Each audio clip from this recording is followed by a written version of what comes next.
Good morning, everybody. It's Camo Dave channel. It is 22nd of July, 2021. I'm hearing from some Camo Dave Army people, news people, all you wonderful Camo Dave News Army people, that certain Canadian YouTubers are now getting certain Canadian YouTubers are now getting hit with withholding on their YouTube income. YouTube has AdSense income, and it's a whole bunch of things with Google AdSense. They put ads on your videos.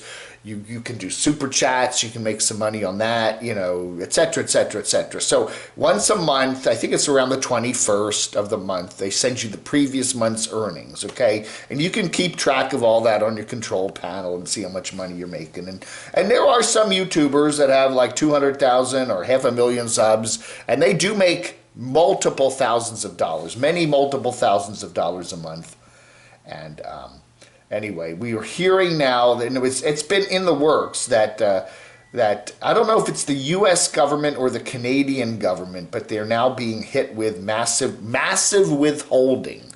So that means that it's like when you go to work, you get taxes withheld, and then when you file your taxes in April or whenever you do it, you've already paid up because the money has already been sent to the government, whatever tax authority is in Canada there, and then you can figure everything out, and sometimes you get a refund. So that is happening now. We've heard that that's going to be happening to more and more YouTubers, especially ones that make significantly sizable amounts of money every month, because the government wants their cut.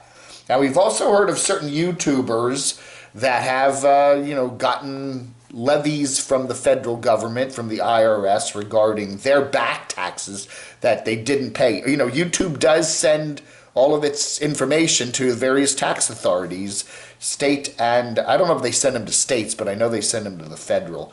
And anyway, we're hearing now that a number of YouTubers, especially ones in Canada, they are already getting the withholding. So you're expecting X amount of dollars, and you're only going to get 60% or 70% of it, because the rest of the money's going to the government, and good luck in getting it back. Anyway, so we're hearing about that.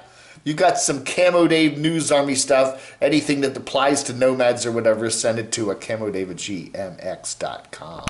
KREM2 News reporting that they're closing public lands in eastern Washington due to wildfire dangers. So again, we've heard that through Arizona, that places, a lot of national and state parks in Arizona have been shut down due to wildfires that have been going on there, forcing a lot of nomads out of the state into places like Colorado and stuff, where there are also some fires going.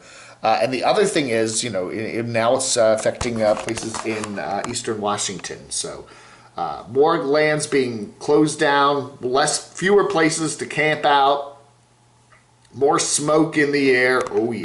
And the smoke from those wildfires is hitting the East Coast. Yeah, here in beautiful Western North Carolina, we got an air quality alert yesterday, which we don't get here. They're very rare. Now, you live in the D.C. area or New York or something, you get air quality alerts all the time, especially in the summer. But here in North Carolina, this part of North Carolina, no. Very rare to get an air quality alert. And, you get a couple of them. And there were some air quality alerts last year. Remember that dust was coming over from the Sahara Desert and came up the East Coast? Anyway, the problem now is smoke from the western wildfires is reaching the East Coast. New York City, Philadelphia, even as far to the south in the East Coast as North Carolina. It's causing this kind of grayish yuck. It's just grayish, okay? It's kind of hazy shade of gray. Anyway, so yeah, it's hitting New York, New Jersey, Pennsylvania. More than 80 wildfires have burned nearly 1.3 million acres in the West. The big one is the Bootleg Fire there in southern Oregon. The season's largest blaze has burned nearly 400,000 acres. And it's said to be so intense that it's generating enough heat and energy to change the weather. British Columbia, up in Canada, has declared a state of emergency after blazes have caused dozens of evacuation orders. That region is experiencing 295 active wildfires, with 15 igniting in the past 2 days, according to CNBC. B, C. A thick haze has covered Manhattan skyline. You know, again, that's not all that uncommon because they do have a lot of, you know, air car pollution and stuff like that. But they're saying that in Philadelphia, Boston, Washington, D.C., all the way down into North Carolina and probably even further south on the East Coast, they are getting air quality alerts for particulates. And that's coming from the fires out west. So it's really getting bad. Even though Canada has announced that it's going to be reopening its borders in August in order to allow more tourists to get, at least some tourists to get in from the United States. The United States is not quite in the reciprocating mood. Mr. Biden there, our president here in the United States, says that things are going to, there's still going to be some restrictions for Canadians coming over that want to, you know, head over to do their business or whatever. The Department of Homeland Security, yeah, they're still worried about the coronavirus Delta variant. Yeah. Canada has said that it will open up its borders to some foreigners and discretionary travel, beginning with fully vaccinated U.S. citizens and permanent residents living in the U.S. on August 9th, with fully vaccinated people from elsewhere on the 7th of September. However, the White House Press Secretary Jen Psaki, you know, she always has that hair, beautiful hair, right? The beautiful hair. Told the reporters that the guidance of the United States' health and medical experts, not the actions of other countries, will influence the president anyway. So, you know, basically, long story short, you know, things are gradually creeping to normalization, but don't expect things to be normal in August or even September. There will still be hurdles to jump over and hoops to crawl under, whatever. You know, again, the question is the Delta variant. They're noticing increasing numbers of cases of the virus in especially non-vaccinated people, and so things still are up in the air, but there is light at the end of the tunnel in terms of tourism if you're an American that wants to go to Canada or vice versa. But don't look for any super big changes anytime in the super close time frame. But things are, yeah, whatever. Drivin' and Vibin' is a really good YouTube channel. Did you know they also have a website called drivinvibin.com? Drive-In Vibin'. Anyway, this is an interesting article too. Wall Street is hijacking the RV industry.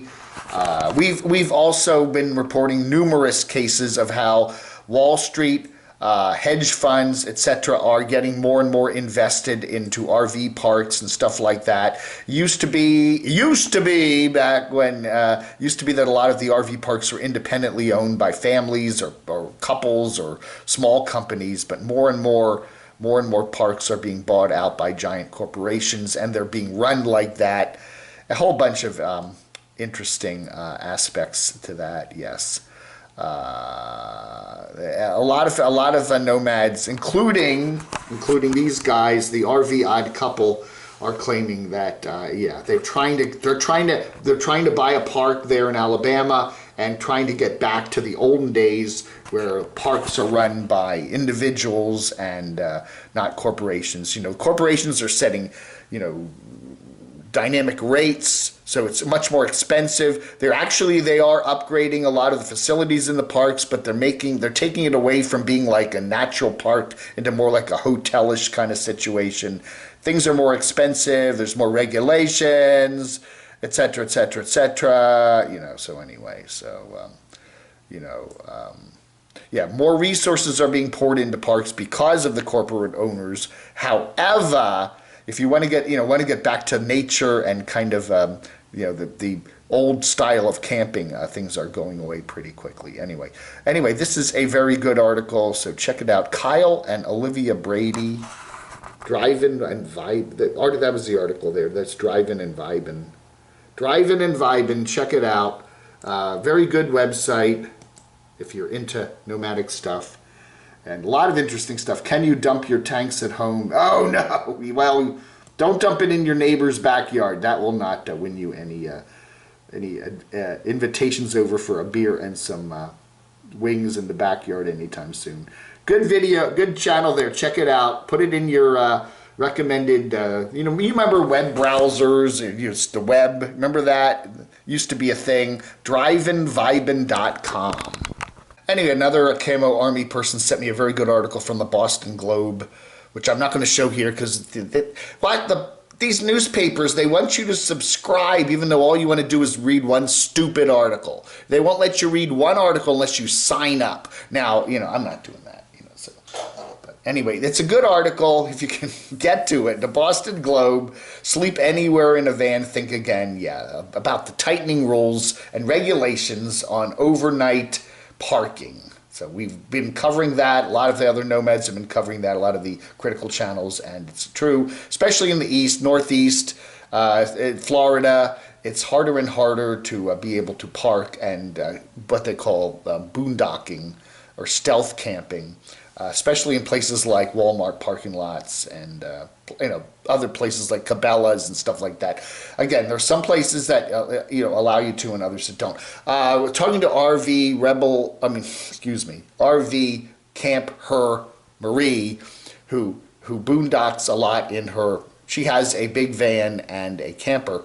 And she says that whenever she goes to Walmart, she always goes inside to speak to the manager and says, is it okay if I park overnight for like one night? And they often say yes. So, but yeah, if you're going to be at a Cabela's or whatever, ask them and make sure it's okay. And, because nobody wants that knock on the door. All right, folks, thanks for watching this little Camo Dave News Army update. We still have some Camo Dave News Army stickers. There we are. There they are. Okay, if you'd like one of these wallet size, they're free, camodave@gmx.com. If you'd like this big one, we got a couple of these big ones. Make a $25 donation to Camo Dave because my channel is definitely worth it, and me and Crotchy can autograph the back for you and send you a love note or whatever you'd like, or send it to your friend or whatever. Wouldn't that be a great present for their birthday? A Camo Dave News Army card that's that hugely big. Yes. So anyway, $25 for the big one. The regular wallet size ones are free, and also we got some stickers. Camo Club stickers that are also free. camodave@gmx.com. Send me your address. Okay, and anyway, thanks for watching. You have a wonderful rest of your Thursday, the 22nd of July, 2021. Vlog under.